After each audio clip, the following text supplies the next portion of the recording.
Give me 3 minutes. The crowd laughed. 23 of the best mechanics in America had already walked away from that machine in defeat. Factory engineers, Harley specialists, builders whose names appeared in magazines. And now an 18-year-old kid in a gas station shirt, hands black with grease, was asking for 3 minutes.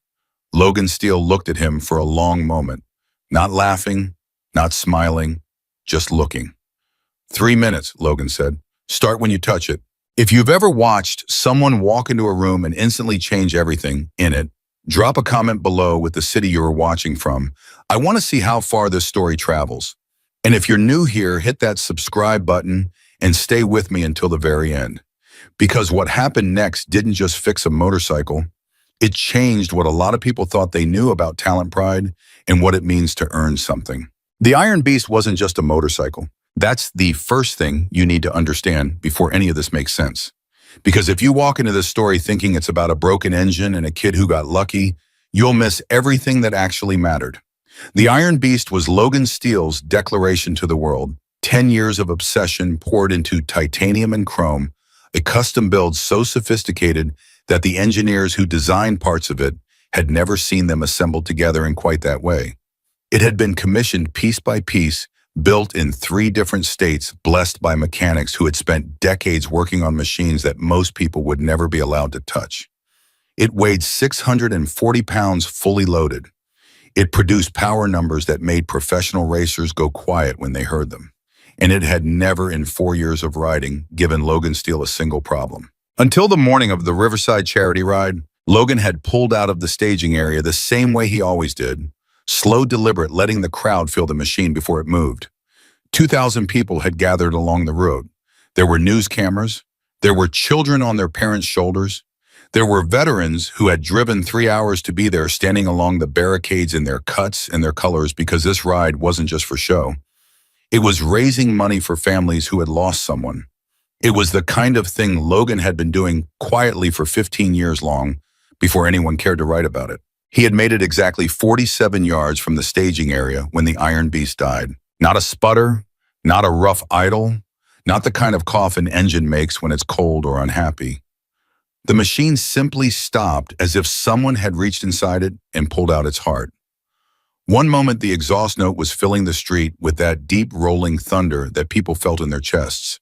The next moment, there was nothing. Silence. Logan squeezed the throttle. Nothing. He tried the ignition. The dash lit up, ran through its cycle, showed every reading in the normal range. He tried to start it again. The starter engaged. The engine turned over and then stopped. Perfectly, completely stopped, as if it had made a decision. Logan sat there for 3 seconds without moving. The crowd closest to him had gone quiet. In the back, people were still cheering, still waiting, not yet understanding that something had gone wrong. A man near the barricade called out, "You good, Logan?" And Logan looked up at him and said nothing, because Logan Steele had not built a reputation on pretending things were fine when they weren't. He swung off the bike. He stood beside it with his hands on his hips and looked at it the way you look at something you love that has just done something you cannot explain. "Get me Danny," he said. Danny Reeves was his personal mechanic, a man who had been working on custom bikes for 30 years and who had forgotten more about engines than most certified technicians would ever learn. Danny was beside the bike inside of 90 seconds, already crouching, already running his hands along the frame, pressing his ear close to the engine casing the way a doctor presses a stethoscope to a chest. He tried starting it twice himself, got the same result. He pulled out his diagnostic scanner and plugged into the bike's OBD port. The scanner talked to the bike's ECU for 40 seconds. It returned no error codes, no fault readings, no warnings of any kind. Every system, according to the data, was functioning perfectly, except the engine would not run. Danny stood up slowly. He looked at Logan. Something passed between them. Not words, just the understanding that this was not going to be a quick fix. That whatever was wrong with this machine, it was not something that declared itself honestly. "I need time," Danny said. "How much time?" "I don't know yet." Logan nodded once. He turned to his road captain and said, "Tell the organizers we're pushing the start. Don't tell them why." He pulled out his phone and made 2 calls before he even walked back to the staging area. By noon, 3 additional mechanics had looked at the Iron Beast. By 3 in the afternoon, the charity ride had been officially postponed. By evening, the news that Logan Steele's personal motorcycle had broken down the Iron Beast, the machine that had become something of a legend in enthusiast circles, had already started moving through social media in the way that stories about powerful people always do, quietly at first and then all at once. Logan sat in the back of the event tent that night and let people talk. He didn't interrupt. He didn't correct the speculation. He just listened while 3 of the most experienced custom bike engineers he knew went through every possibility they could think of and came up empty each time. The fuel system was intact. The electrical connections were clean. The mechanical components showed no signs of failure. The engine itself, when examined in pieces, was in near-perfect condition. "It's like it just decided to quit," one of the engineers said, and then immediately looked embarrassed for saying something that sounded so unscientific. Logan didn't laugh at him.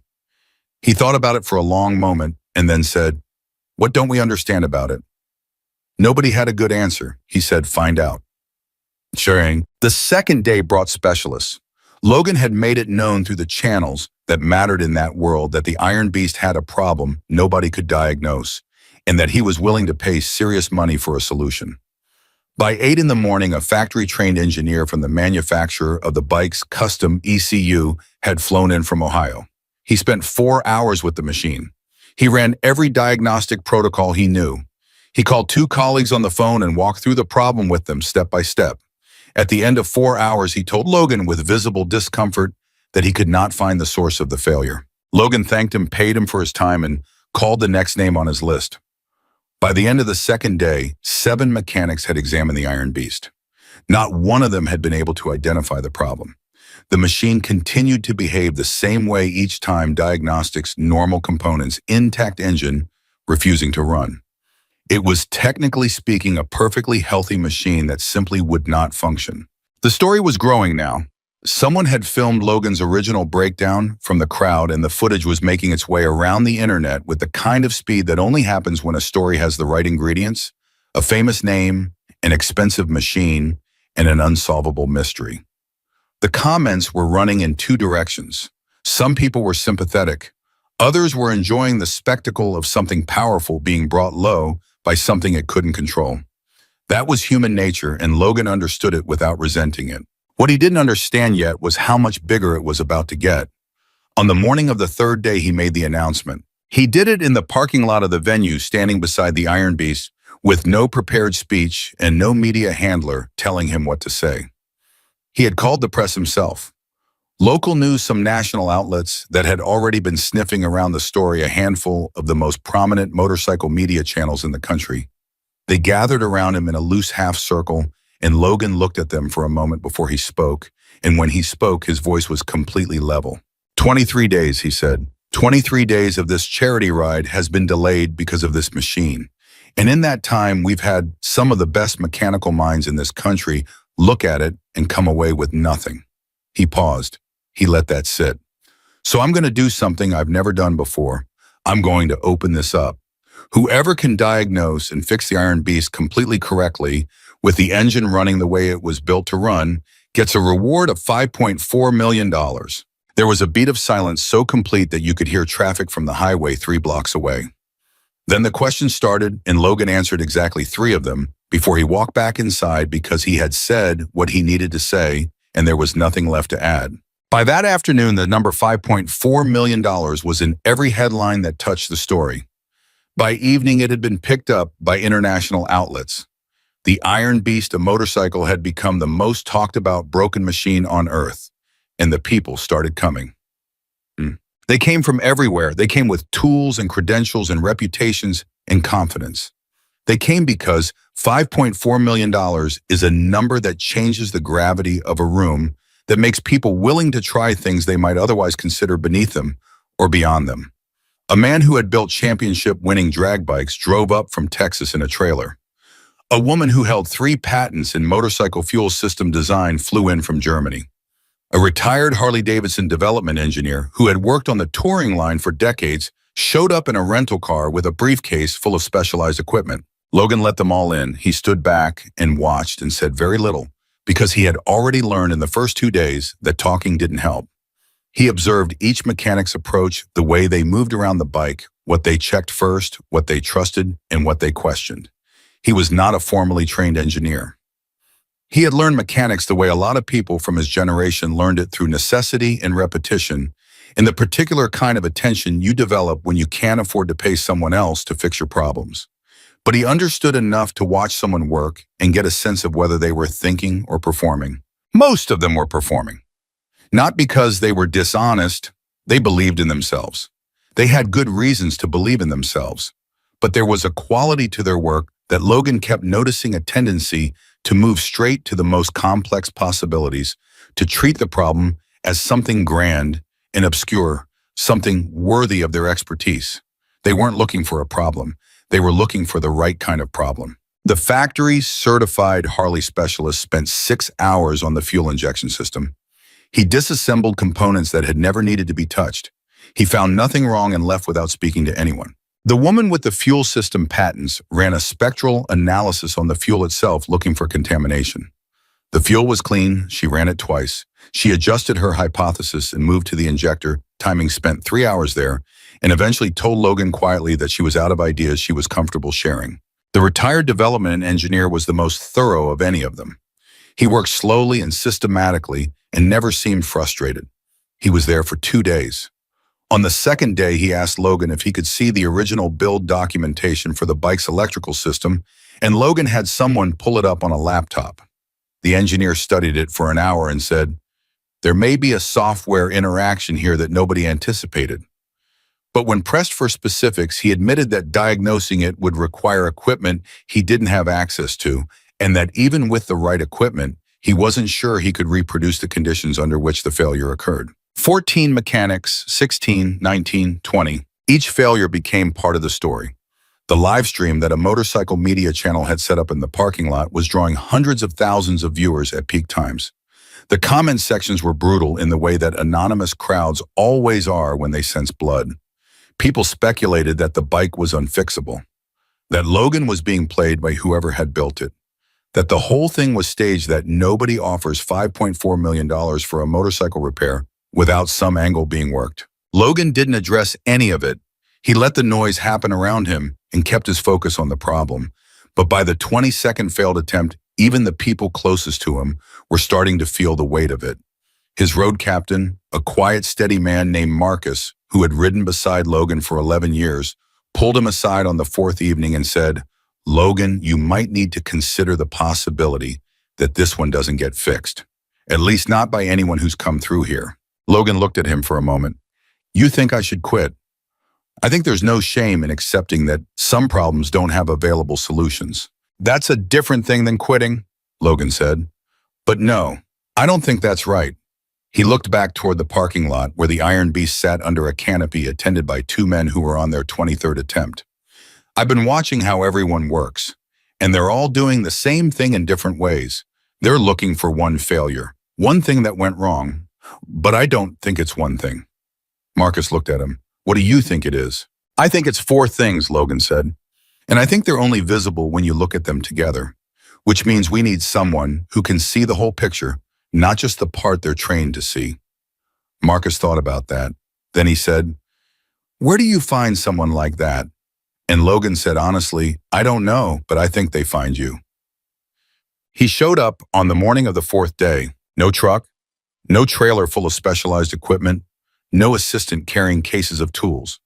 He came on a city bus, walked the last 6 blocks from the stop, and arrived at the venue wearing a gray gas station uniform shirt with the name of a place in Montana stitched above the pocket. He was 18 years old, which you could see clearly and immediately, not because he looked young in a soft way, but because there was a particular quality of stillness about him that very young people sometimes have before the world teaches them to perform more.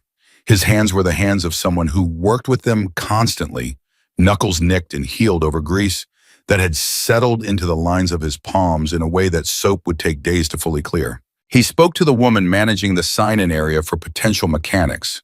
She looked at him the way you look at someone who has come to the wrong place, not unkindly, but with a certainty that a mistake has been made. "This is for the Iron Beast repair," she said, as if clarifying might resolve the confusion. "I know," he said. We've had some of the best mechanics in the country here this week. I know that too, he said. I've been reading about it. She studied him for a moment. Something in his face, not confidence, exactly, but the absence of anxiety gave her pause. She made a call. She passed the phone to him. He spoke to someone briefly and then handed the phone back and waited. When Logan came out to look at him, neither of them spoke for a moment. Logan looked at the uniform, at the hands, at the face that gave nothing away. "You're a mechanic," Logan asked.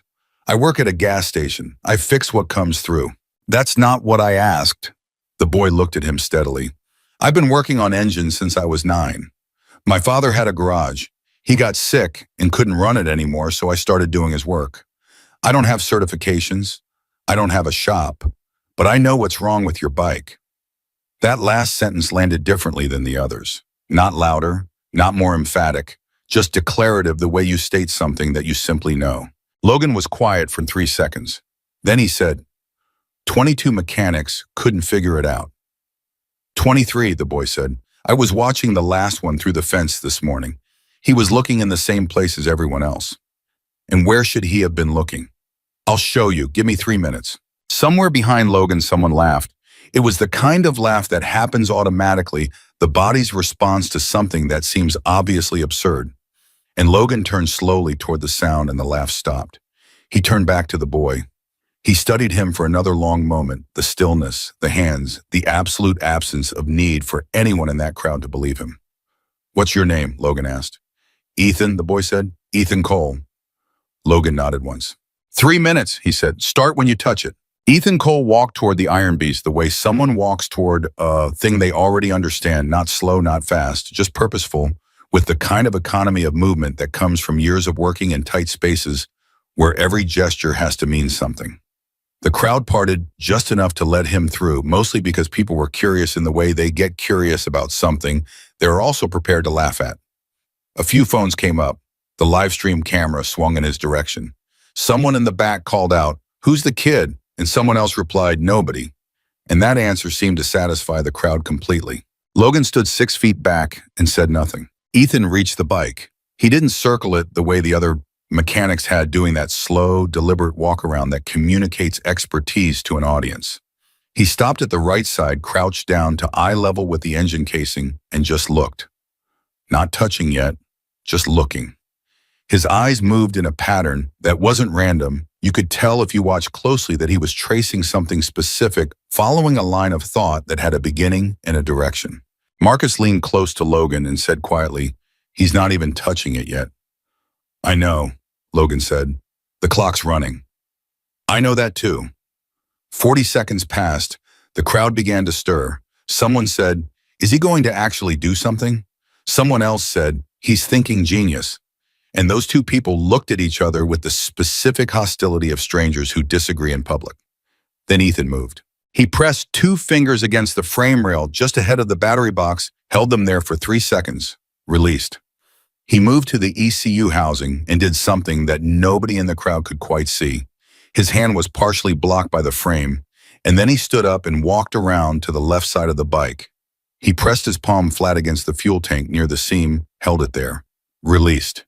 He crouched again and looked at the underside of the fuel housing with his head tilted at an angle, not touching, just looking at something that apparently required that particular angle to see clearly. 1 minute and 12 seconds had elapsed. Danny Reeves, who had positioned himself near the front of the crowd, crossed his arms and watched with an expression that was trying very hard to be neutral and not quite succeeding.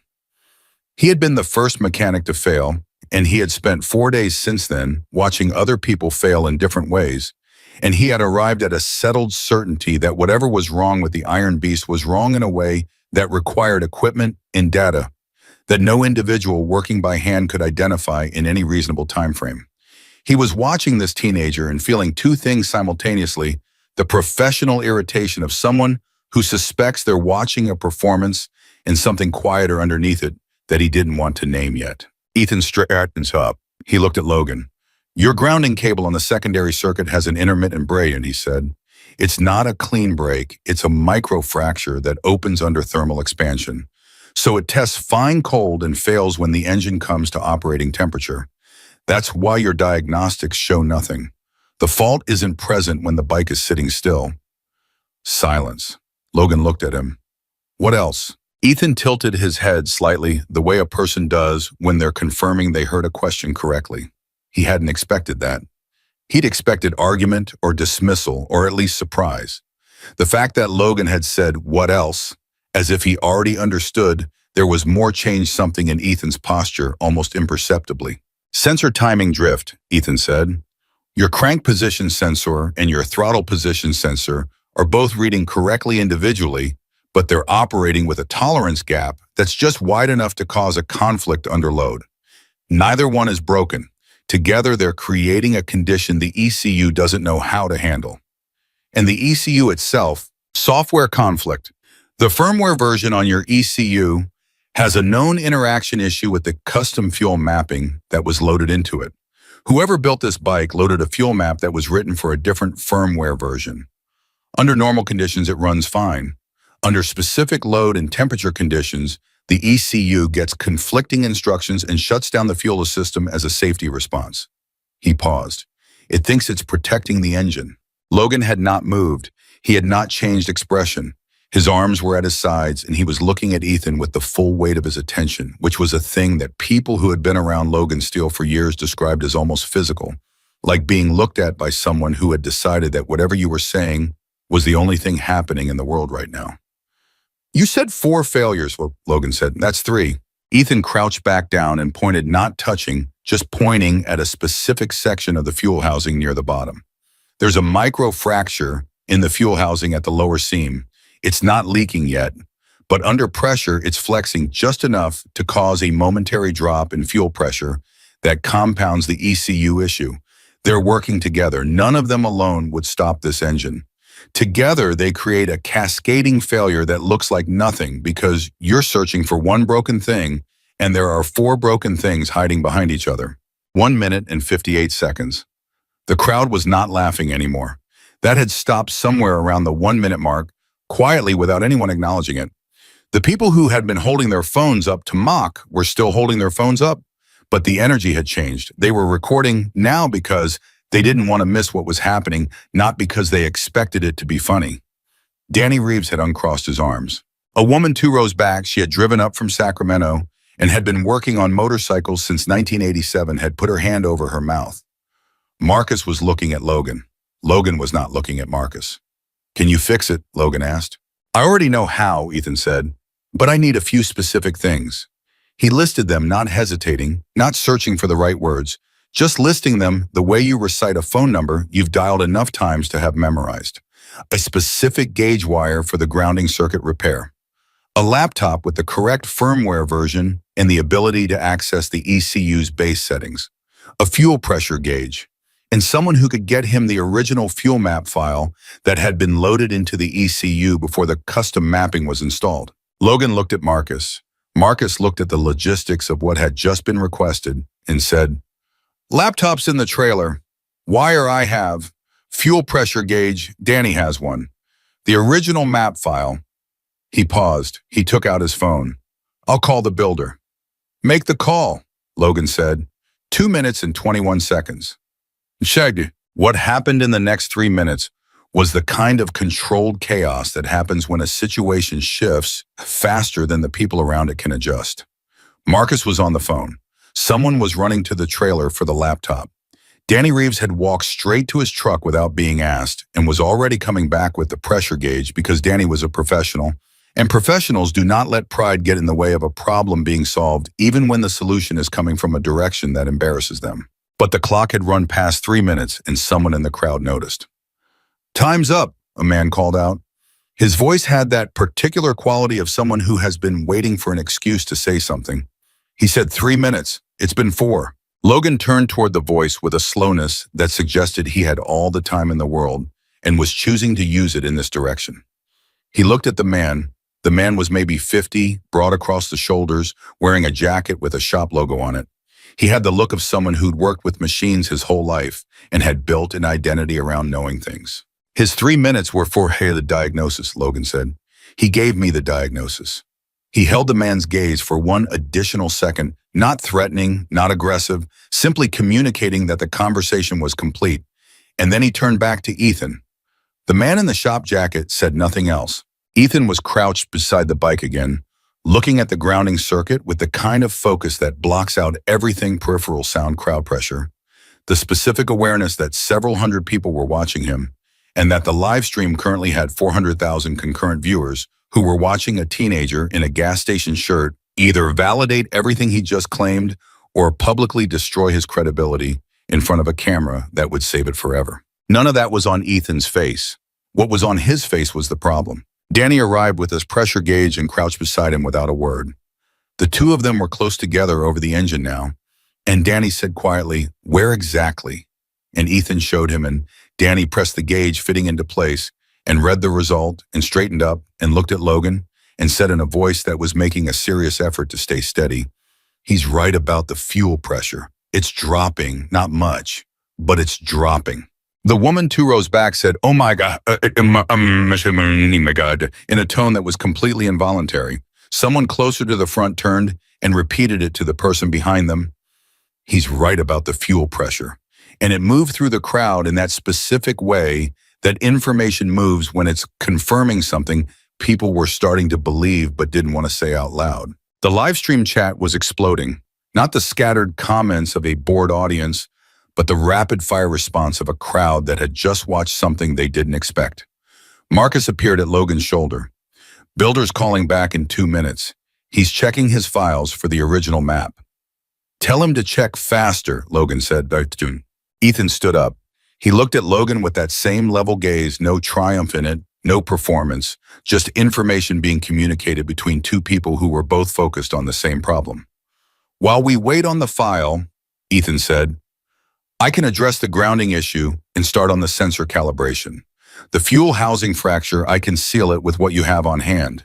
It won't be a permanent fix. Long-term, you want to replace the housing, but it'll hold for the ride." "Do it," Logan said. And that was the moment that Danny Reeves later said he would think about for a long time, not the diagnosis, not the fuel pressure reading, not any of the technical details that had already upended 4 days of expert failure. He said what stayed with him was the way Logan said those 2 words, "Do it." Because Logan Steele was not a man who handed trust out casually. He had not given any of the previous 22 mechanics that kind of unqualified permission. He had watched them, observed them, allowed them to work within limits. But there was something in the way he said "do it" to this 18-year-old something that sounded less like permission and more like recognition. Ethan went to work. He worked with the wire first, stripping the end, running the repair with a precision that made Danny wince slightly because it was better than clean. It was exactly right, the kind of connection that doesn't just fix the problem, but fixes it so it can't come back the same way. He worked without talking, without narrating what he was doing, without glancing up to check whether the crowd was watching. His hands knew the task, and they did it, and everything else was secondary. Marcus appeared again with the laptop. The builder had sent the file. Ethan paused his work on the wire for 30 seconds to look at the file, confirmed what he needed, and handed the laptop back to Marcus with specific instructions about what to load and in what sequence. Marcus looked at the instructions for a moment and then said, "I'll need someone who knows this system." And Ethan said, "I can walk you through it." And Marcus said, "Walk me through it." And Ethan did, talking him through each step without pausing his work on the grounding circuit the way someone talks through a familiar route while driving somewhere else entirely. 8 minutes into the repair, the crowd had long since stopped being a crowd of skeptics. There were still people at the edges who had their arms crossed and their jaws set because some people protect themselves from being wrong by committing to their position past the point where the evidence matters. But the core of the gathering, the mechanics, the riders, the people who had been following this story for 4 days, they had shifted. Not to belief exactly, not yet. To that suspended state between doubt and conviction where people go when something is happening that they haven't decided how to categorize yet. Danny had positioned himself as Ethan's second set of hands without anyone asking or agreeing. It had just happened naturally the way it happens in a good shop when someone's in the middle of something that matters and needs support. He held what needed to be held and handed what needed to be handed and said nothing except what was functionally necessary, which was exactly the right call, and he knew it. The fuel housing was the delicate part.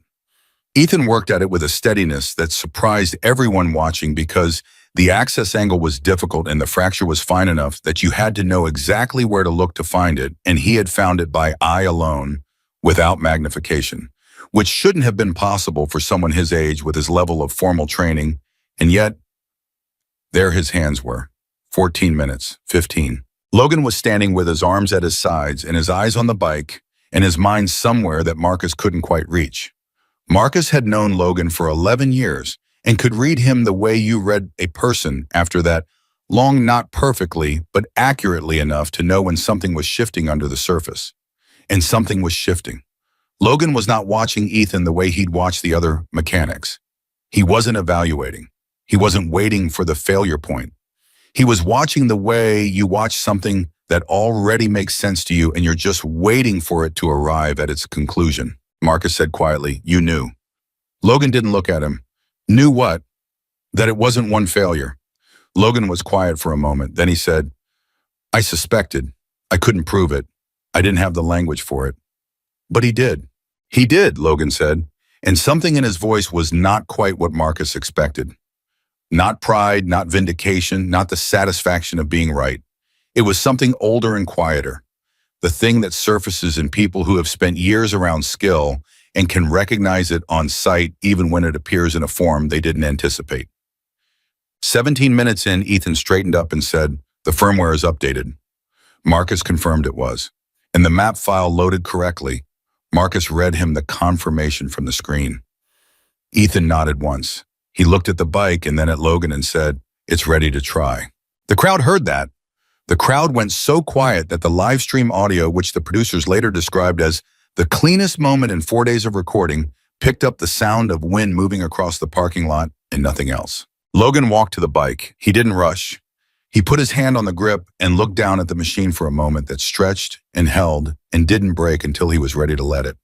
Then he swung his leg over and settled into the seat and reached for the ignition. He pressed the start button. The starter motor engaged. The engine turned over. And then nothing. The same result as 4 days of failure. The engine turned and stopped. The dash lit up and showed normal readings, and the engine would not run. The silence that followed had a quality of collapse in it. The air changed. People who had been leaning forward pulled back. The woman 2 rows back took her hand away from her mouth and pressed it flat against her chest instead. Someone on the live stream said something that the moderators removed within seconds. Danny stared at the ground. Marcus stared at the bike. And Ethan stood beside it with his eyes closed, not in defeat, but in the specific posture of someone running through a sequence in their mind, checking each step, looking for what was missed. He opened his eyes. He said one word. "Wait." He crouched back down to the ECU housing. He made a single adjustment, a physical connection that had been seated incorrectly not by him, but by the bike's original assembly. A connector that had been in the wrong position for possibly the entire life of the machine, close enough to function most of the time, and wrong enough to be the final thread that unraveled everything when every other factor was simultaneously misaligned. He stood up. He looked at Logan. "Try it again," he said.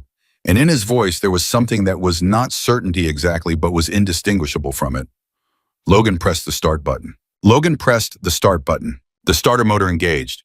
The engine turned over once, twice, and the crowd held its breath in that suspended, agonizing way that happens when people are terrified to hope because hoping has already cost them something once in the last 30 seconds.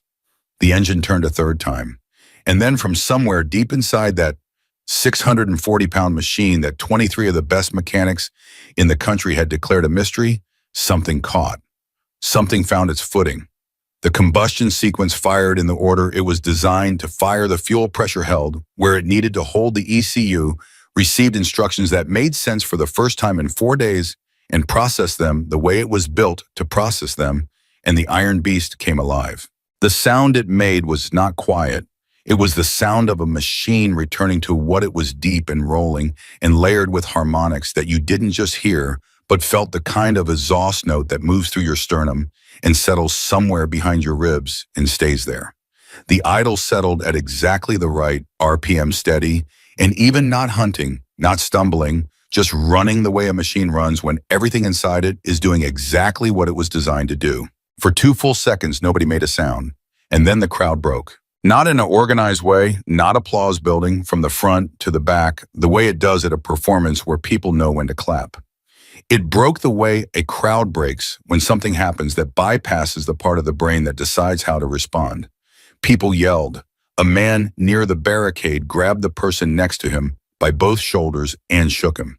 Someone toward the back let out a sound that was somewhere between a laugh and a sob and didn't seem to know which one to commit to. Three mechanics who had spent combined decades working on machines like this stood completely motionless because the particular silence of a professional confronting something they cannot immediately account for is one of the loudest kinds of silence there is. The live stream chat didn't just move fast, it moved in the way that feeds move when millions of people are trying to say the same thing at the same time and the words pile up faster than anyone can read them. Danny Reeves was standing 3 feet from the bike when the engine caught, and he later told people that the moment he would carry with him wasn't the sound, wasn't the crowd, wasn't any of the technical details that had preceded it. It was the look on Ethan's face. Because Ethan's face in that moment did not show triumph. It did not show relief. It showed something much quieter and much more complicated, the expression of someone who had known this was going to happen and was now experiencing the specific emotion of watching a correct answer prove itself, which is different from pride and different from satisfaction and closer to something like completion. Logan sat on the running machine with both hands on the grips. He was not moving. He was listening. His head was tilted very slightly forward, and his eyes were on something that wasn't in the parking lot they were on, the sound itself, the quality of it, the steadiness, the way it held. He had heard this engine run before. He had been present when it was first started after the original build, and he had known then that it was something he would remember. He was comparing that memory to this moment, checking them against each other, and after 12 seconds of listening, he looked up and found Ethan standing 3 feet away watching him. "You didn't fix it," Logan said. His voice was not loud enough for the crowd to hear over the engine and the noise. Just the two of them. "You resurrected it." Ethan looked at him. He didn't answer. He didn't need to. The next 20 minutes were the organized chaos of a situation where everyone has a job to do, and they're all trying to do it simultaneously. Logan kept the engine running for 8 minutes straight, letting it reach operating temperature for the first time since the failure, watching the gauges, listening for any change in the note that might signal something unresolved. The bike ran clean. The fuel pressure gauge that Danny had left clipped in place showed steady readings. The ECU was processing normally.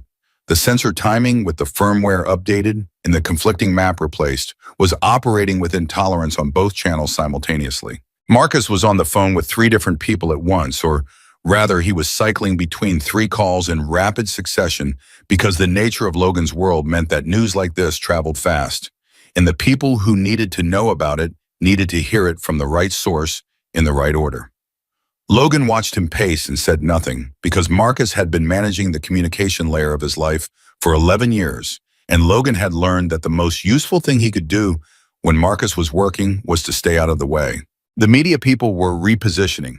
The cameras that had been on the crowd were swinging back to the bike, to Logan, to Ethan, who had stepped back from the immediate circle and was standing near the edge of the gathered crowd with his hands in his pockets, watching the bike run with the same quality of attention he'd brought to the diagnosis.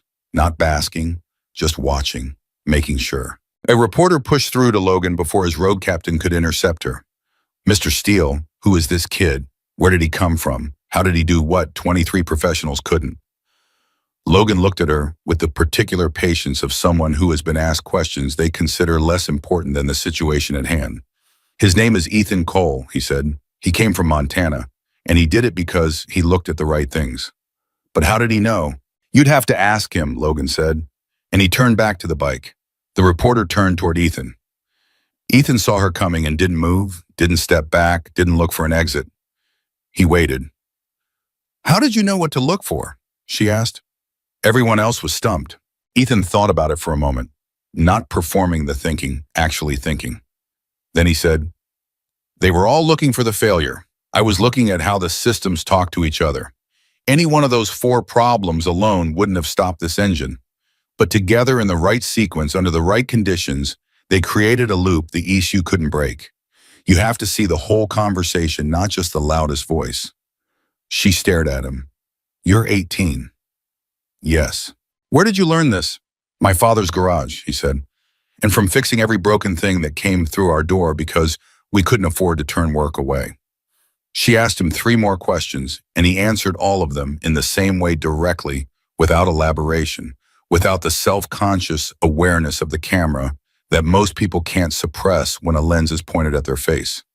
When she was done, he nodded once and she walked away, and he went back to watching the bike. Danny appeared beside him. They stood together for a moment without speaking, which was the right way for that particular conversation to begin. Then Danny said, "The connector, the physical one you adjusted at the end, that wasn't in your original diagnosis." "No," Ethan said. "You missed it the first time." "Yes." Danny was quiet. Then he said, "How'd you find it?" "I went back through the sequence in my head when the engine didn't start," Ethan said. "Everything else I'd addressed was correct. So the problem had to be something in the chain I'd assumed was right because it wasn't on my list. That connector is a factory assembly point. It's not something you'd check unless you had reason to. But if the original assembly was slightly off, then every other fix I made would create conditions where that connector became the final bottleneck." He paused. "It was always there. I just hadn't eliminated everything else yet." Danny looked at him for a long time. "I've been doing this for 30 years, he said. "I have never, and I mean never, seen someone find 4 simultaneous interacting failures by eye and by hand on a machine they'd never worked on in under 20 minutes total." Ethan didn't answer. "Where are you working?" Danny asked. "Gas station in Billings." Danny made a sound that wasn't quite a word. "Full time?" "Yes." "How long?" 2 years, since my dad got sick." Danny put his hands in his pockets. He was quiet for another moment. Then he said, "That's a waste." And he said it in the flat, factual tone of someone stating something they find genuinely upsetting. Ethan looked at him. "It pays," he said, "and they let me work on whatever comes in." "That's not what I meant." "I know," Ethan said, "but it's where I need to be right now." Logan shut the engine down at the 40-minute mark. He'd kept it running longer than he'd planned to, listening, checking, convincing himself of what his gauges were already telling him. When the engine went quiet, the crowd, which had been maintaining a kind of festive tension for the better part of an hour, let out a sound that was half celebration and half grief at the loss of that exhaust note. He swung off the bike and walked to where Ethan was standing. Behind him, cameras tracked the movement. Around him, people shifted and repositioned. Logan moved through all of it with the steady, unhurried pace of someone who has learned that rushing communicates panic, and he was not panicked, and he did not intend to start. He stopped in front of Ethan. He put out his hand. Ethan shook it. Logan said, "The reward stands. 5.4 million. My people will process the transfer today." Ethan looked at him without blinking. "All right," he said. Just that. "All right," not "thank you," not any of the emotional responses that the crowd was clearly expecting. The disbelief, the tears, the moment where the reality of the number lands and transforms a person in front of an audience. Just "all right" in the tone of someone acknowledging a fact. Logan studied him. "You're not going to tell me you can't believe it." "I fixed the bike," Ethan said. "You said you'd pay if I fixed it. I believed you." Something crossed Logan's face that was very close to a smile and didn't quite become one. He said, "Most people, when you hand them $5 million, have a bigger reaction." "Most people need to make it feel like more than what it is," Ethan said. "It's money. It's a lot of money. I'm grateful for it, but it's not the part that mattered." Logan looked at him for a long moment. "Then what part mattered?" Ethan looked back at the bike. "The problem," he said simply, "the problem was interesting." That answer traveled through the people standing close enough to hear it and kept moving outward through the crowd in whispered repetitions. And by the time it reached the edges, it had already started to become something that people would quote to each other for years. The way certain things get said at certain moments and carry more weight than their words suggest, not because they're complicated, but because they're exactly right. Logan said, "Walk with me." They walked to the far side of the venue, away from the cameras, away from the crowd that was beginning to break up into smaller groups of people all having the same conversation at maximum volume. Marcus fell into step at a distance that was close enough to be available and far enough to be absent, which was exactly what the moment required, and Marcus knew it. Logan said, "Tell me about your father's garage." Ethan was quiet for a second. "Small operation, outside Billings. He built it himself over about 8 years. Did general repair, some restoration. Good reputation locally, people trusted him because he didn't charge for what didn't need to be done. And he got sick. 2 years ago, his hands started going, neurological. He can still use them, but not for precision work, not for anything that requires feel. He said it without drama, the way people describe facts that are painful but settled, that they have had time to place in their understanding of how things are. He couldn't run the shop anymore. We couldn't afford to hire someone qualified. So I started doing it. How old were you? 16. Logan walked for a moment without responding. Then he said, and before that, what was your training? Working beside him since I was 9, Ethan said. He didn't teach me the way a school teaches you. He just put me next to whatever he was working on and explain it while he worked, not dumb down. The real explanation, the way it actually functions, why it's designed the way it's designed. He'd say the most important thing a mechanic can know is why something is built the way it is, because then you already know how it can fail. Logan said, he sounds like someone I'd like to meet. Ethan looked at him sideways. He'd like to meet you too. He followed your charity rides. He always said you were doing it right, not making a show of the giving, just doing it and letting it speak. Logan absorbed that. Does he know you're here? He knows I came. He doesn't know about the... Ethan paused. He doesn't know about the money yet. My phone's been off. Turn it on, Logan said. Call him. Ethan looked at him. That's not a suggestion, Logan said, and his voice had something in it that was not an order exactly, but was the tone of a man who has buried enough time and enough distance from the people who matter to him to know what advice costs when it comes too late. Ethan reached into his pocket and turned his phone on. They sat on a low concrete barrier at the edge of the lot while Ethan's phone loaded a week's worth of missed notifications. Logan sat beside him and said nothing and didn't look at his own phone, which was a thing that people who knew him well recognized as the specific form of respect he showed when he thought a moment deserved his full attention. The call connected on the second ring. Dad, Ethan said. Yeah, I'm okay. It's done. A pause. It's running, full temp, steady, idle, clean, gauges. He listened for a moment, and his jaw moved in a way that it hadn't moved in the entire time he'd been in the public eye that day. Something loosened there, something that the work and the crowd and the cameras had held in place. I know you said it was a long shot. He listened again. Dad, he stopped. Dad, they're transferring the money. He stopped again, and this time the silence on his end was the kind that happens when a person is receiving information from someone they love that their body needs a moment to absorb. Yeah, all of it. 5.4. He said it quietly, not for the people around him, just into the phone. I know. And then even more quietly, tell me about the garage. Tell me what you'd fix first. Logan looked out across the parking lot. He was giving Ethan what he could, which was the private fiction that this conversation wasn't being overheard, and he held that fiction carefully while the kid talked to his father about a garage in Montana, about what a new lift would cost, and whether the electrical panel could handle the upgrade, and whether the old snap-on toolbox in the back corner was worth restoring, or whether it made more sense to start fresh. When Ethan hung up, he sat for a moment with the phone in both hands. Then he said, he cried. Of course he did, Logan said. He doesn't cry. He's not. Ethan stopped. He doesn't do that. He did today, Logan said. Ethan nodded slowly. He was quiet for a moment, and in that moment, something moved across his face that was more visible than anything he'd shown all day.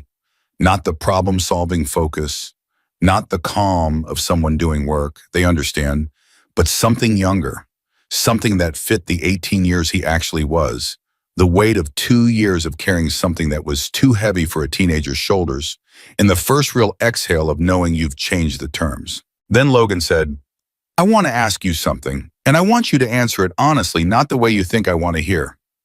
Ethan looked at him. What are you going to do with it? Logan asked. The money, not the plan you'll give to the cameras. What are you actually going to do with it? Ethan looked down at his phone and then back up. I'm going back to work tomorrow, he said. Morning shift, 6 to 2. Logan blinked. At the gas station. At the gas station. With $5.4 million in your account. With $5.4 million in my account, Ethan said. Because Tommy, the guy who owns it, he's been covering my shifts when I had to deal with my dad's medical stuff. I told him I'd be back Monday. That's tomorrow. You don't not show up when someone covered for you.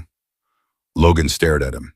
And after the shift, I start planning the garage, Ethan said. My dad's garage, proper rebuild, new lift, new electrical, enough space to actually take on apprentices.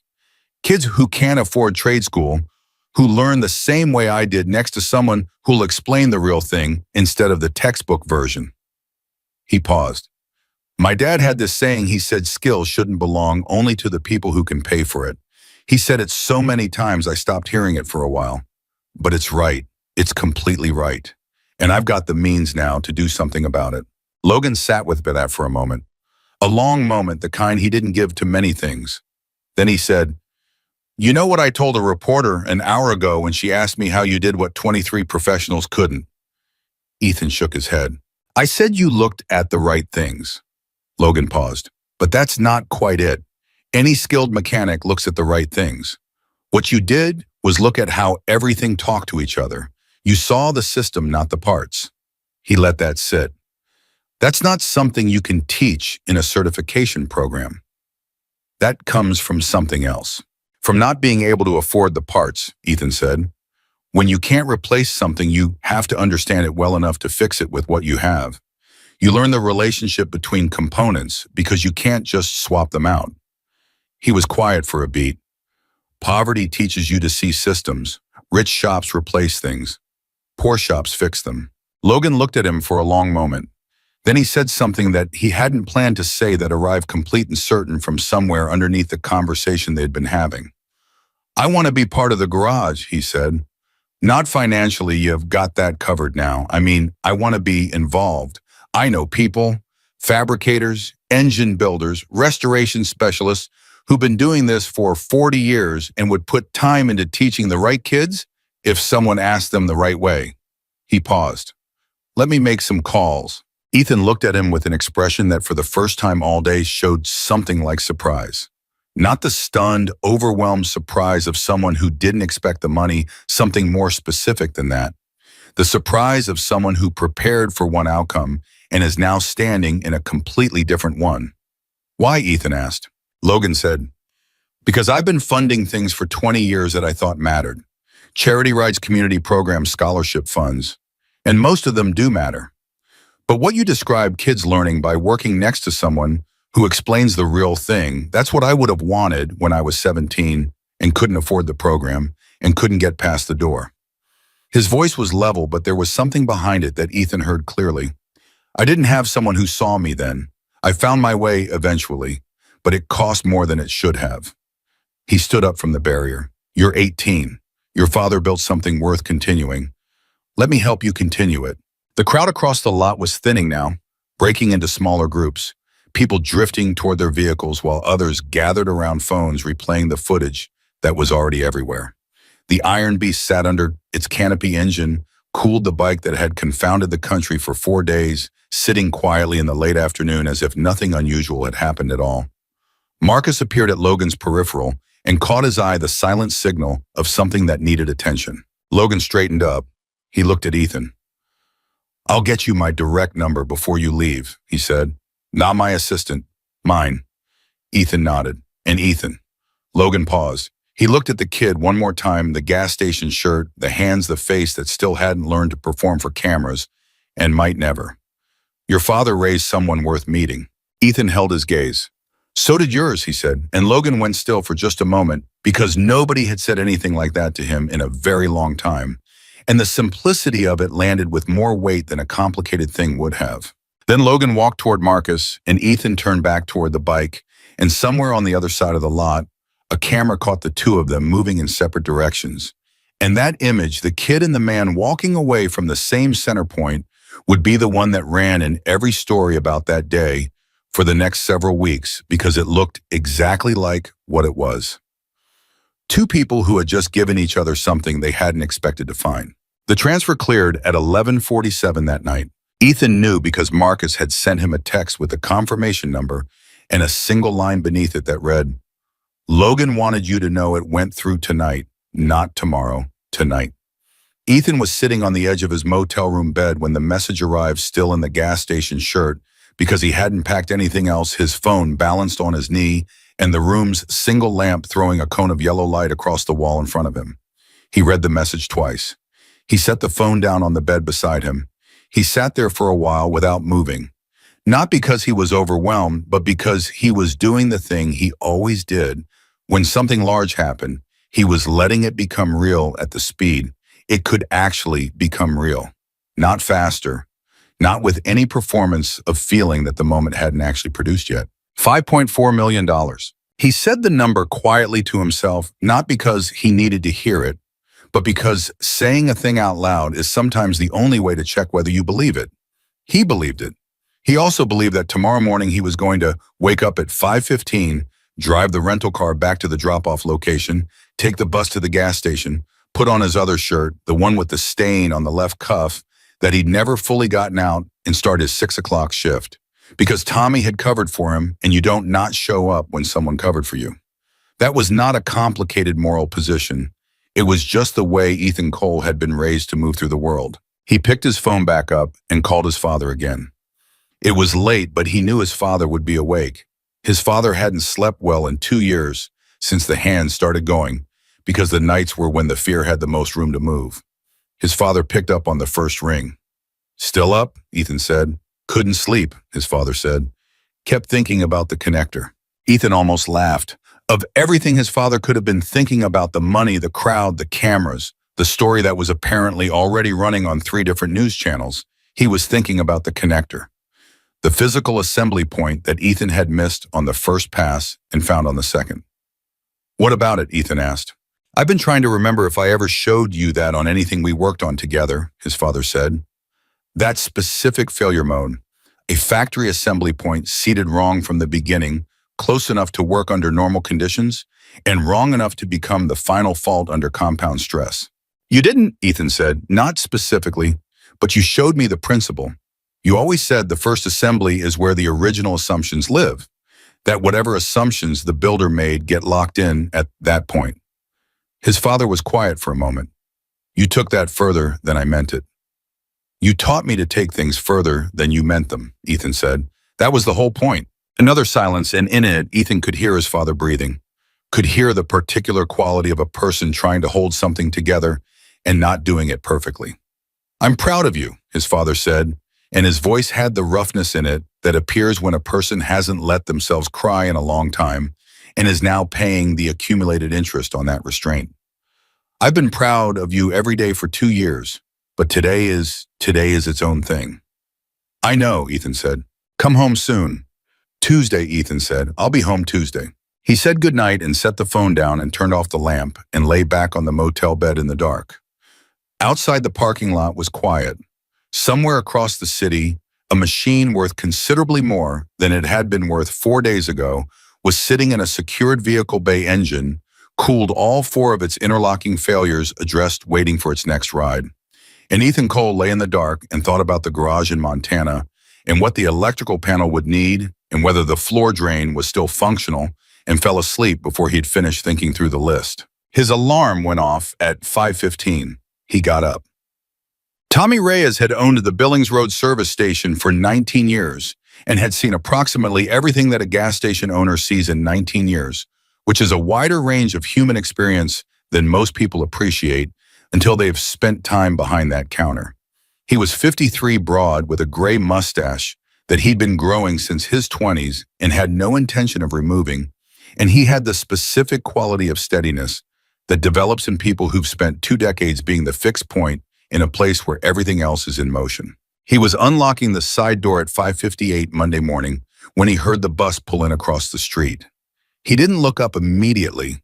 He finished with the lock, pushed the door open, reached in, and flipped the interior lights.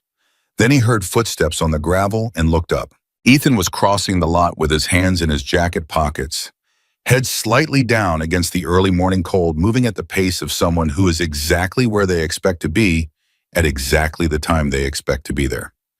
Tommy stared at him. "You're here," Tommy said. 6 o'clock shift, Ethan said. "Ethan." Tommy put both hands on the doorframe and looked at him with an expression that was caught somewhere between disbelief and something more complicated.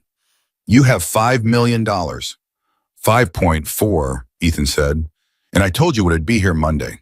I would have, I didn't expect. Tommy stopped. He was not a man who lost words often. He tried again. I covered your shifts because you needed covering.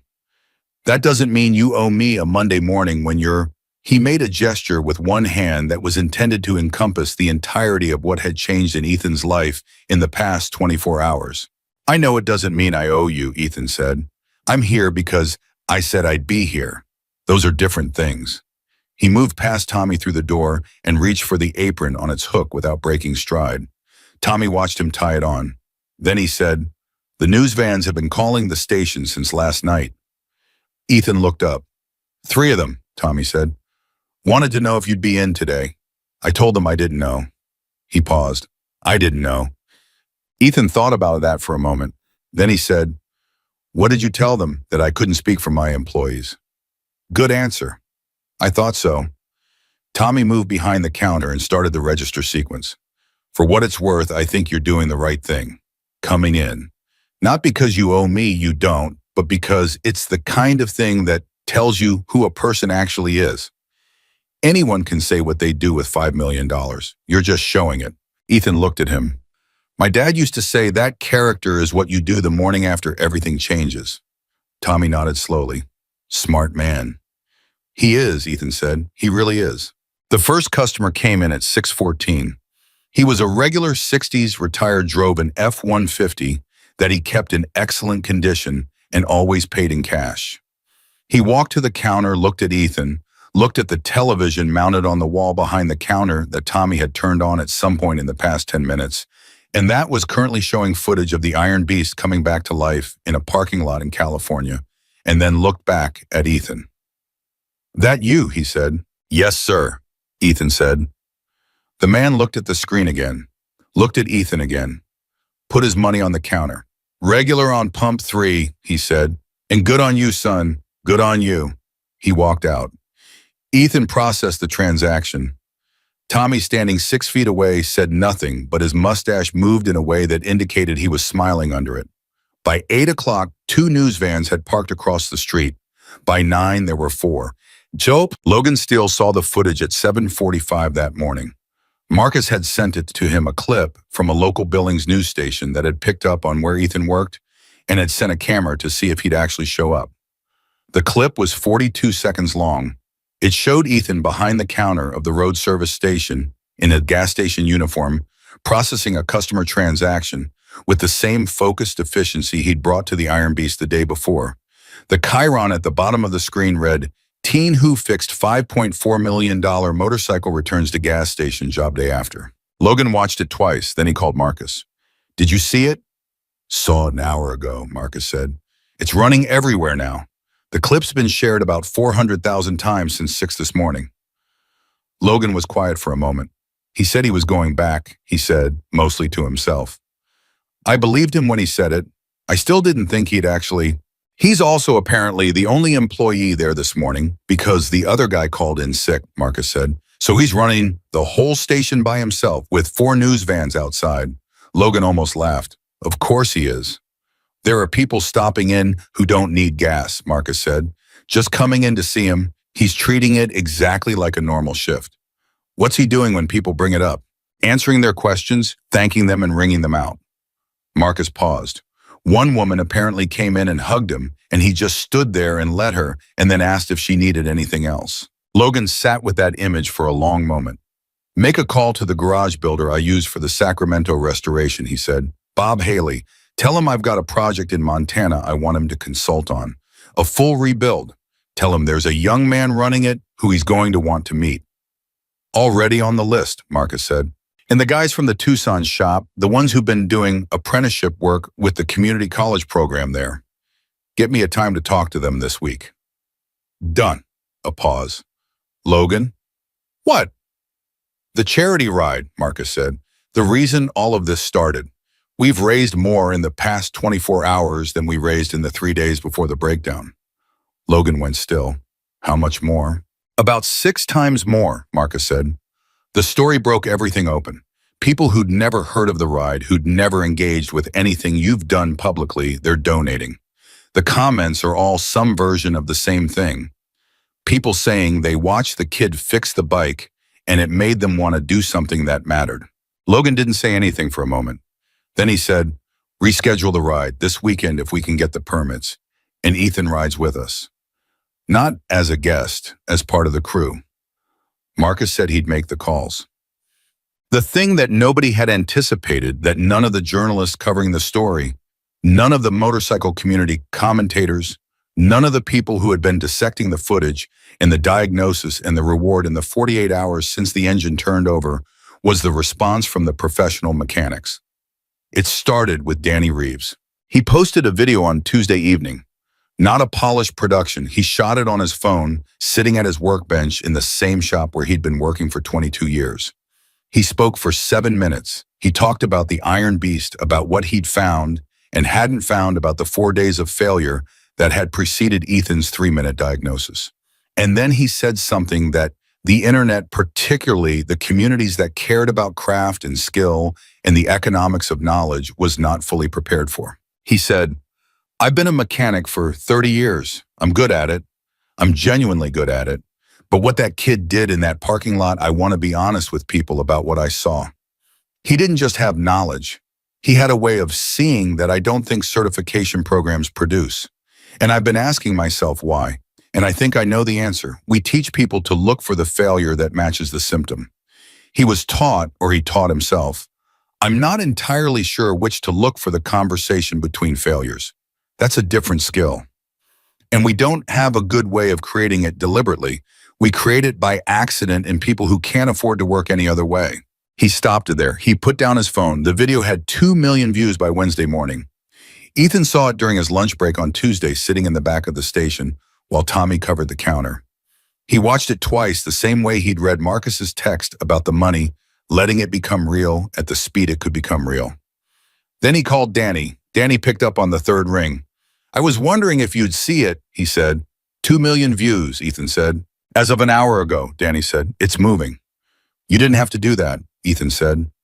I know I didn't have to, Danny said. I did it because it's true, and because the conversation it's starting is one that should have started a long time ago.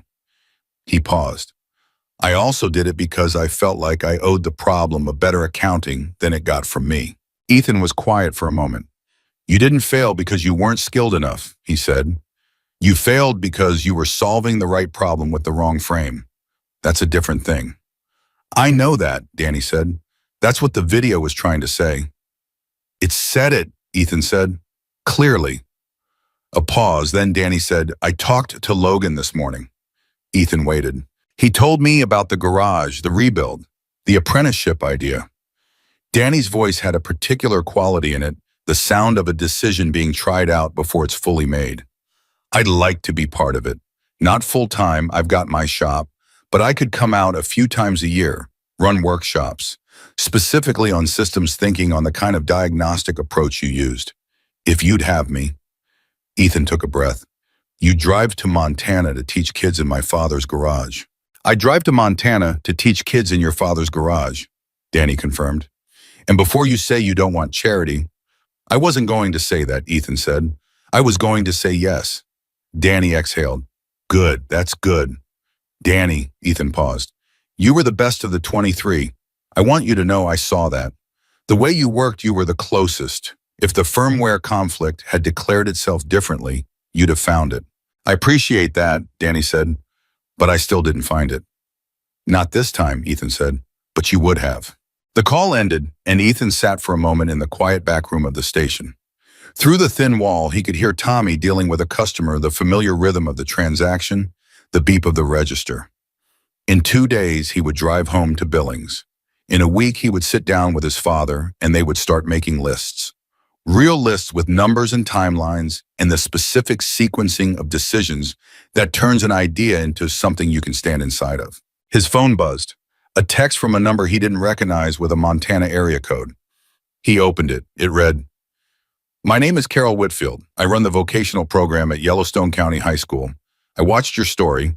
I have 14 students who can't afford trade school and can't get apprenticeships because they don't have credentials yet, and nobody will take them without credentials.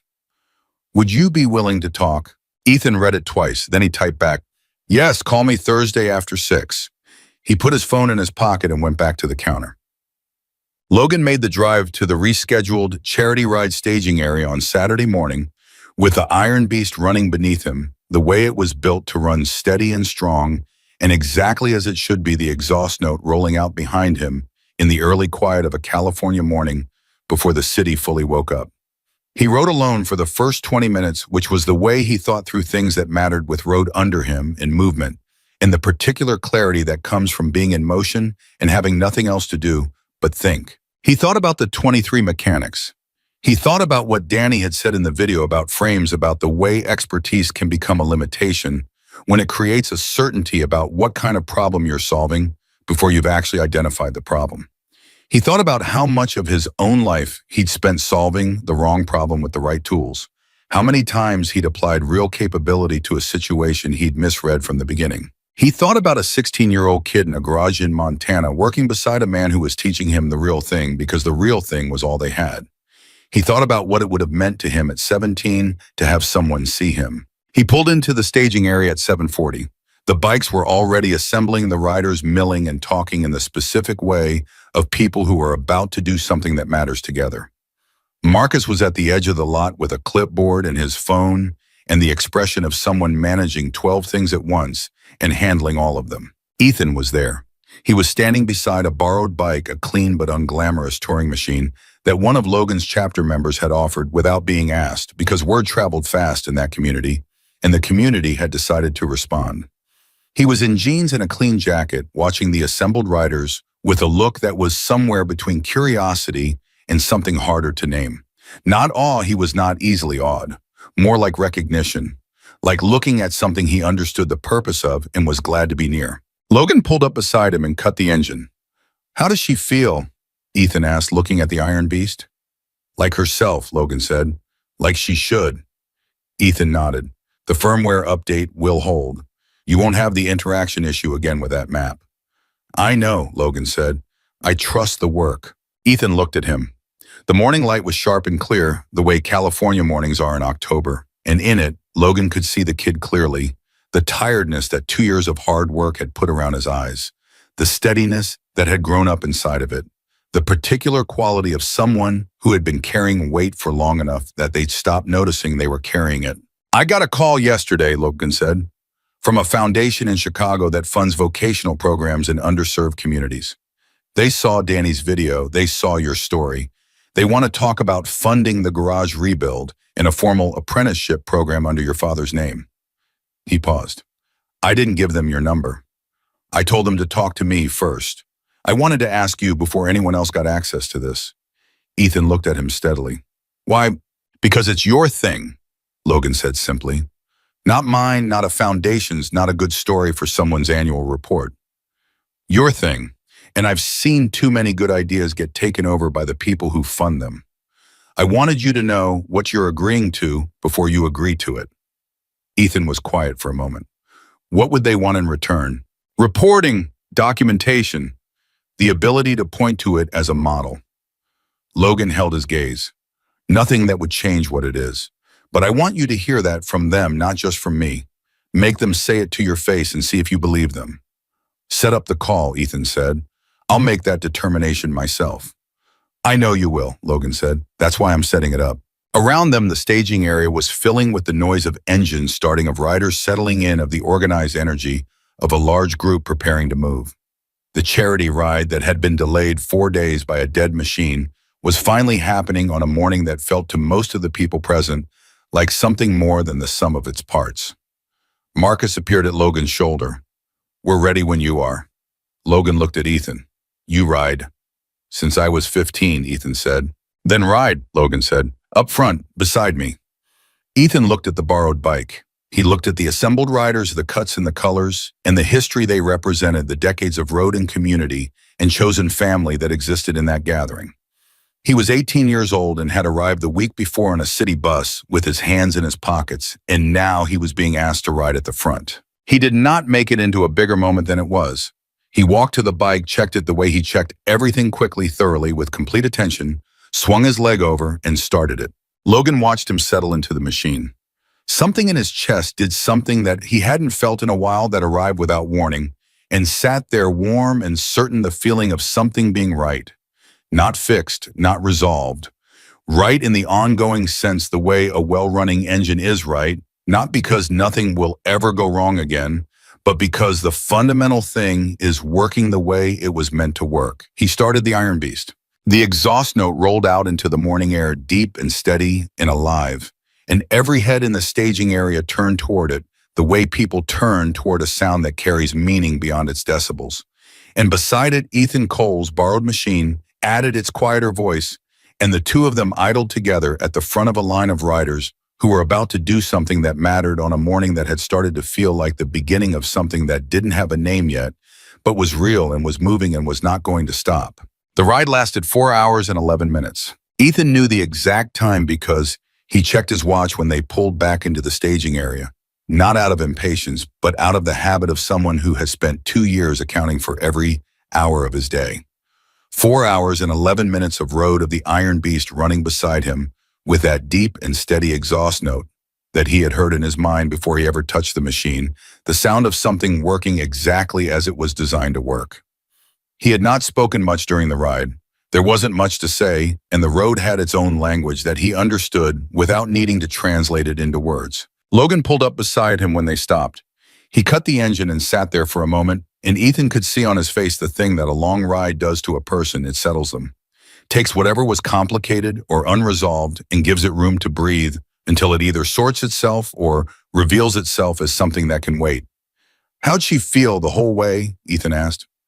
"Perfect," Logan said. "Not good. Perfect." He looked at Ethan.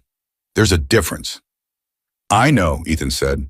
They swung off their bikes together, and Marcus was there immediately with water, in the specific expression of a man who had been managing logistics for 4 hours and had 17 things to report and was deciding which 3 were actually urgent. Logan took the water and told Marcus to give him 10 minutes, and Marcus, who knew when 10 minutes meant 10 minutes, nodded and stepped back. Logan and Ethan walked to the edge of the lot away from the crowd of riders doing post-ride rituals, checking bikes, trading observations, the easy, loose conversation of people who have just done something together. The morning had burned off, and the afternoon was warm and clear, and there was a quality to the light that made everything look like a photograph of itself.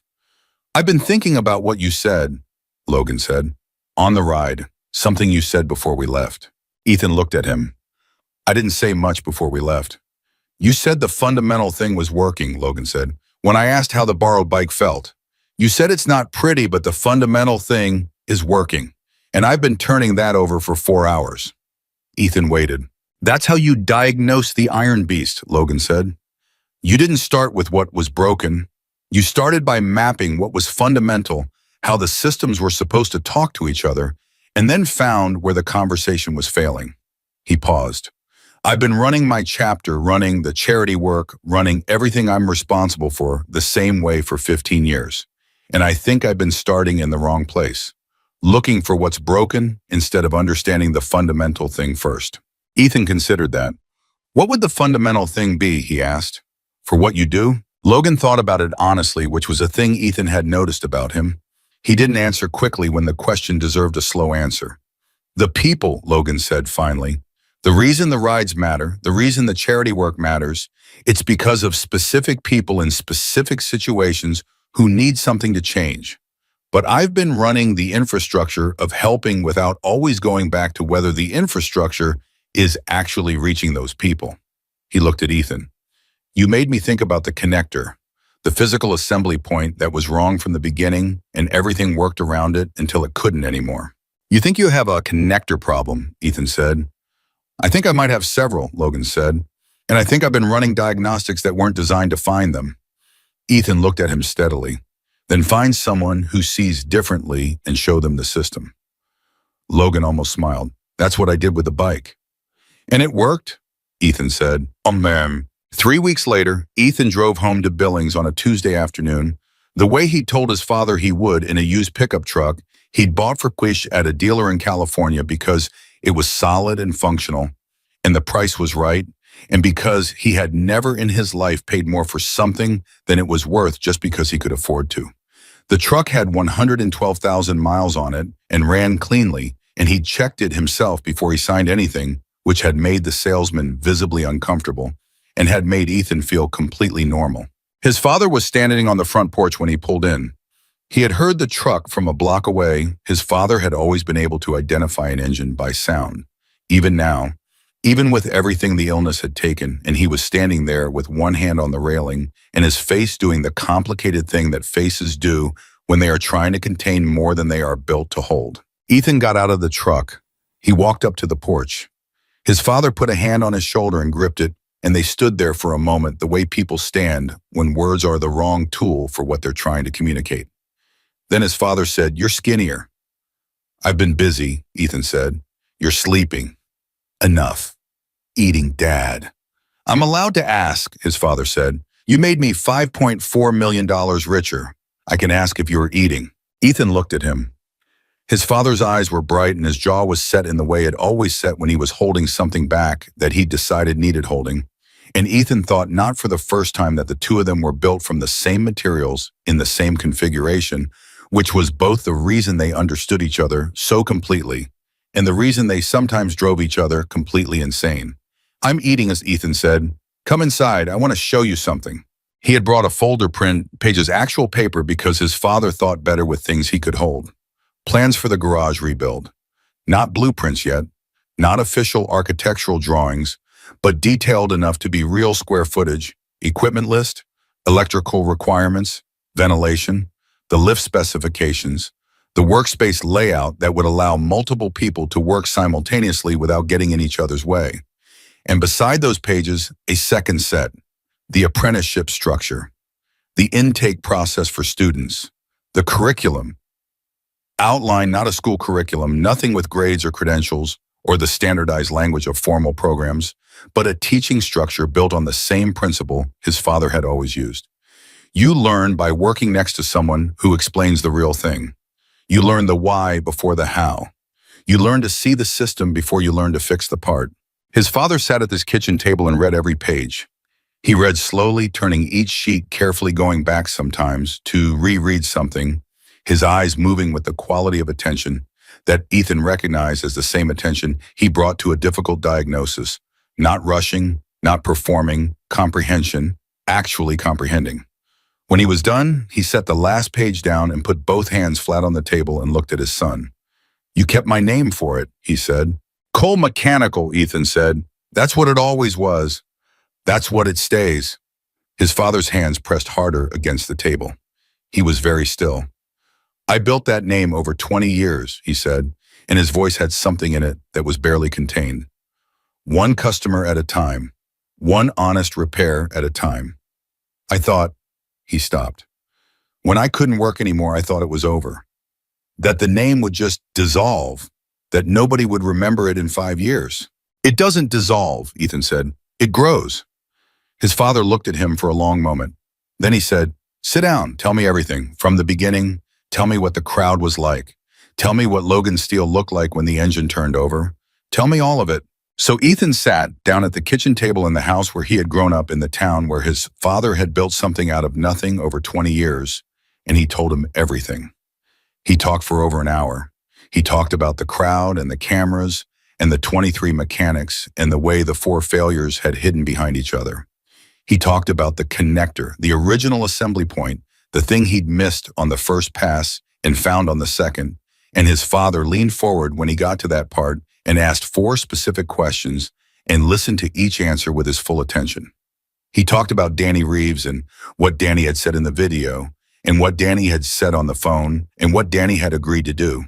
He talked about Logan, about the conversation at the edge of the staging area, about what Logan had said about the fundamental thing. His father listened to all of it without interrupting, which was the way his father listened when something mattered.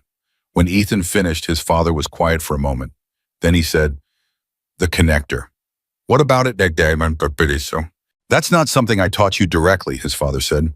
"I know I didn't, but you found it by going back through the sequence when the first result was wrong. You eliminated everything you'd already addressed and found the one assumption you'd left unexamined." He paused. "That's not a skill. That's a discipline. Where did you learn that discipline?" Ethan thought about it. "From you," he said. Not from anything specific you taught me. From watching how you worked when something didn't make sense. You never accepted "I don't know" as a final answer. You always went back through the sequence. You always found the unexamined assumption. His father looked at him for a long time. Then he said quietly, "I didn't know you were watching that closely." "I was always watching that closely," Ethan said. The call with the Chicago Foundation happened on a Thursday evening, 2 weeks after Ethan got home. He sat at the kitchen table with a legal pad and a pen and his phone on speaker, and he listened to two people from the foundation explain their interest, their model, their requirements, their vision for what a program like Cole Mechanical could become at scale. They were professional and articulate and clearly well-intentioned, and Ethan let them talk without interrupting until they were done. Then he asked them 9 questions. Specific questions, the kind that have only one honest answer and reveal a great deal depending on what that answer is. Questions about governance and decision-making authority. Questions about what happened if the foundation's priorities shifted. Questions about the difference between funding a program and owning it. Questions about what model for scale actually meant in practice, and who would make decisions about how and where it scaled. The two people from the foundation paused between some of the answers in a way that confirmed they weren't accustomed to being asked these questions by an 18-year-old in Montana. But they answered honestly, and the answers were mostly the right answers, and when there was an answer that wasn't quite right, Ethan said so plainly, and they revised it, and by the end of the call, something real had been established between them, not just an agreement, but a relationship in which everyone understood who they were dealing with. After the call, he sat at the table for a while. His father came in from the back of the house and looked at his face and said, "Well, we're taking their funding," Ethan said, "with conditions." "What conditions?" "Cole Mechanical makes all programmatic decisions independently. The foundation provides resources and reporting support. They get to call it a model if it works. They don't get to change what it is in order to make it work somewhere else." His father nodded slowly, and they agreed. "After I explained why it mattered," Ethan said, "when you understand why something is built the way it is, you already know how it can fail." He looked at his father. "Your line. It applies." His father was quiet for a moment. Then he said, "It applies to more than engines." "I know," Ethan said. "That's why I used it." The garage rebuild took 4 months. Not because the money was slow, the money was there, but because Ethan insisted on doing it right, which meant doing it in the right sequence, which meant not rushing the foundation to get to the visible parts. He hired local. Every contractor, every electrician, every supplier was within 50 miles of Billings because the money had come from somewhere else. And he decided that whatever good it could do would start where he lived. His father was present for every significant decision, not as the man signing off on his son's choices, but as the partner. He'd always been the person whose understanding of what they were building went deeper than any specification sheet. Bob Haley, the garage builder Logan had recommended, flew out in the second month. He spent 3 days going through the plans with Ethan, making suggestions, flagging 2 structural decisions that would have created problems down the road, and leaving with a handshake and a standing offer to come back when the first apprentices were ready to start. Danny Reeves came in the 3rd month, spent a weekend helping configure the diagnostic station, and left a set of reference materials he'd compiled specifically for the Cole program. Not textbooks, not certification prep, but case studies. Real problems from real machines written up the way you'd explain them to someone who needed to understand not just what failed, but why the failure was hard to see. Logan called every 2 weeks. The calls were short. Logan was not a man who used words to fill silence, but they were consistent, and in them, Ethan began to understand something about the man that the public version of Logan Steele didn't fully capture.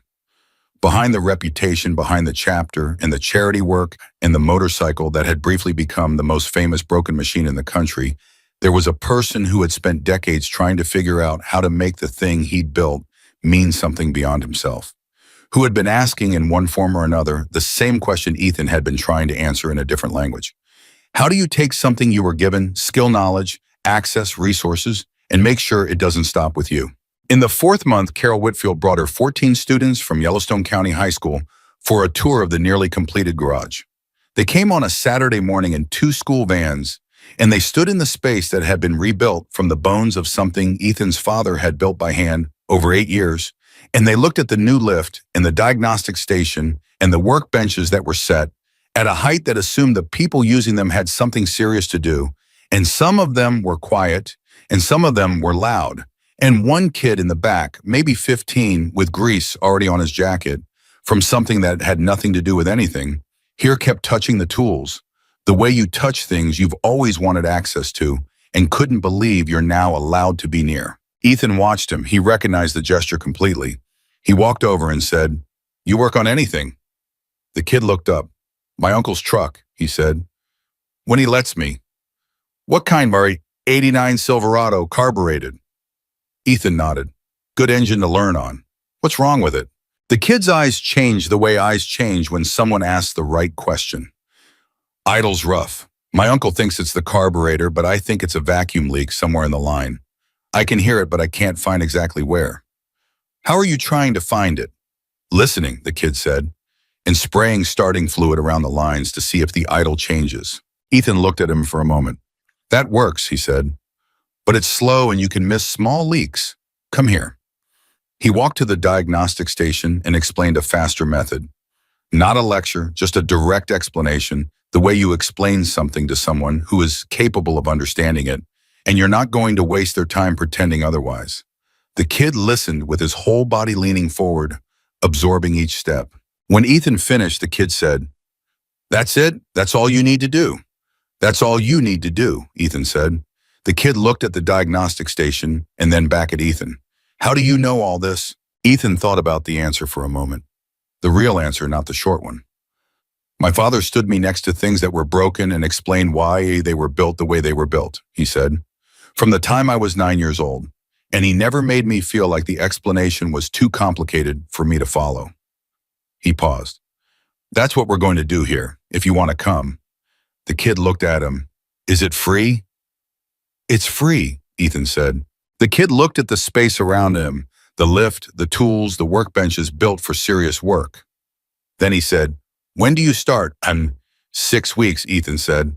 "First Monday in April." "I'll be here," the kid said. And the certainty in his voice was the same certainty Ethan had heard in his own voice standing in a parking lot in California, telling a man with everything that he knew what was wrong with his machine. Not the confidence of someone who has never failed. The certainty of someone who understands the problem and is not afraid of it. Logan came to Billings in March, 2 weeks before the program's opening day. He came alone on the Iron Beast, which he'd ridden from California in 2 days, because he felt like riding, and because some distances deserve to be crossed at road speed rather than airspeed. He pulled into the Cole mechanical lot on a Tuesday afternoon and cut the engine and sat there for a moment looking at the building. Ethan came out when he heard the exhaust note. He would have recognized it anywhere now. He stood beside the bike while Logan sat still for another moment looking at the garage, the way you look at something that is exactly what you hoped it would be. Then Logan swung off and they shook hands, and Logan looked at the sign above the door, Cole Mechanical in clean letters. Not fancy, just solid and legible and permanent looking, and he said nothing for a moment. Then he said, "Show me." Ethan showed him everything. The lift, the diagnostic station, the electrical panel that could handle any load they'd need for the next 20 years. The workbenches, the reference library. Danny had helped put together the intake files for the first 12 students, the curriculum outline. His father was there, and he and Logan talked for 40 minutes while Ethan worked on a transmission at the back bench. A neighbor's car brought in because the neighbor had heard the shop was open and didn't have anywhere else to take it, and Ethan had said, "Bring it in." And Ethan was working on it the same way he'd always worked on things, with complete attention and the quiet satisfaction of a problem being correctly addressed. At one point, Logan walked to the back and stood beside him and watched him work. He watched for a while without speaking. Then he said, "You know, when I gave you 3 minutes in that parking lot, I didn't actually think you'd fix it." Ethan looked up. "I know." "Then why were you so certain?" Ethan set down the tool he was He thought about it. "Because I'd already seen the problem clearly," he said. "And a problem you can see clearly is a problem you can solve.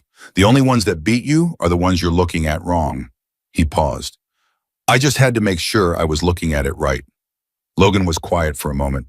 Then he said, "I told you that day that I didn't buy a mechanic, that I found a future." "I remember," Ethan said. "I was right," Logan said, "but I was also only half right." He looked around the garage at the space of the tools, at Ethan's father talking to Marcus near the front door, at the workbenches, waiting for the students who would arrive in 2 weeks. I found a future, but this, he gestured at all of it, this is the future finding itself. You didn't need me to build this. You needed the resources, and you needed someone to show up and say they believed the resources were worth it. But the vision, the why of it, the how of it, that was already in you. It was already in your father. It was in the garage that existed before the rebuild. Ethan looked at him. You showed up, he said. That mattered. Showing up is the least of it, Logan said. Showing up is the beginning of everything, Ethan said. Without that, nothing else follows. Logan held his gaze for a long moment. Then he nodded once, the specific nod of a man who has been corrected on something and knows it and accepts it. The first day of the Cole Mechanical Apprenticeship program was a Monday in April. 12 students arrived between 7:45 and 8:15. The kid with the jacket from Carol Whitfield's school group was first. He was there at 7:30, standing outside the door, and when Ethan unlocked it and found him there, he said nothing except come in, and the kid came in and stood at the nearest workbench and waited. Ethan's father spoke first. He stood at the front of the space and looked at the 12 young people who had come from different circumstances and different backgrounds, but had arrived at the same place for the same reason. They wanted to understand how things worked, and they'd never been given a real door in.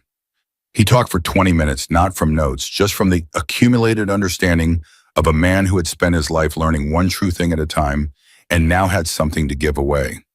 He talked about the principle he'd built his garage on, the one he'd repeated so many times that his son had stopped hearing it for a while and then started hearing it again. Skill shouldn't belong only to those who can pay for it.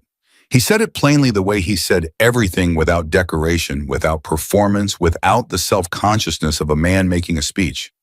He said it the way you state a belief you've carried long enough that it has become bone. The 12 students listened. The kid in the jacket had his arms crossed, not defensively, but in the way of someone paying close attention and not wanting to miss anything by moving unnecessarily. Ethan stood to the side and watched his father talk and felt something that he hadn't fully felt since before the hands started going, since before the fear had taken up residence in the nights, since before 2 years of holding everything together had required him to put certain things in storage until there was room for them again. He felt something settle. Not the relief of a problem solved. He'd felt that in the parking lot in California when the engine caught. This was different. This was the feeling of something beginning that had the right structure to last, a foundation dug to the right depth, a connector seated correctly from the start. His father finished and looked at his son. Ethan nodded. His father said, Ethan, show them where we start. Ethan walked to the first workbench. He looked at the 12 students looking back at him, at their faces, their youth, the particular mixture of hunger and uncertainty that lives in people who want something they've never been fully allowed to want. He said, we start with why things are built the way they are, not how they work, why they work that way. Because when you understand why, you already know how they can fail. And when you know how something can fail, nothing it does will ever completely surprise you. He reached under the bench and brought up an engine component, a simple one, something they could hold in both hands and turn over and look at from every angle. He placed it on the bench and said, pass it around and tell me what you think it does and why you think it's built the way it is. The kid in the jacket reached for it first, and Cole Mechanical began. Outside, the Iron Bees sat in the lot where Logan had left it, engine cooling. In the April morning, the machine that had once been the most famous broken thing in the country, now just a motorcycle parked outside a garage in Montana, waiting the way machines wait, patient, purposeful, and ready when called upon to do exactly what it was built to do. Some things, when they are fixed correctly, do not break the same way twice. And some things, when they are built on the right foundation, do not need to be rebuilt. They only need to grow. That is what Ethan Cole understood at 18 years old, better than most people understand at twice his age, that the most important work is never the dramatic work, the 3-minute fix in front of the cameras in the crowd. The most important work is what happens after, the quiet building, the right foundation, the door left open for the next person who needs it. Logan Steele had once said he didn't buy a mechanic. He found a future. What he hadn't said, what he would say later in interviews, in conversations, in the quiet moments when he let himself be honest about what that week in California had actually meant, was that the future he found had been there all along, working a 6 o'clock shift at a gas station in Billings, carrying something too large for one person, and doing it anyway, waiting for the moment when the right problem would show him to the right room. That moment came. The engine roared, and what followed was not luck, and it was not a story that ended when the money transferred, or the cameras left, or the crowd went home. It was a beginning, and it was built to last.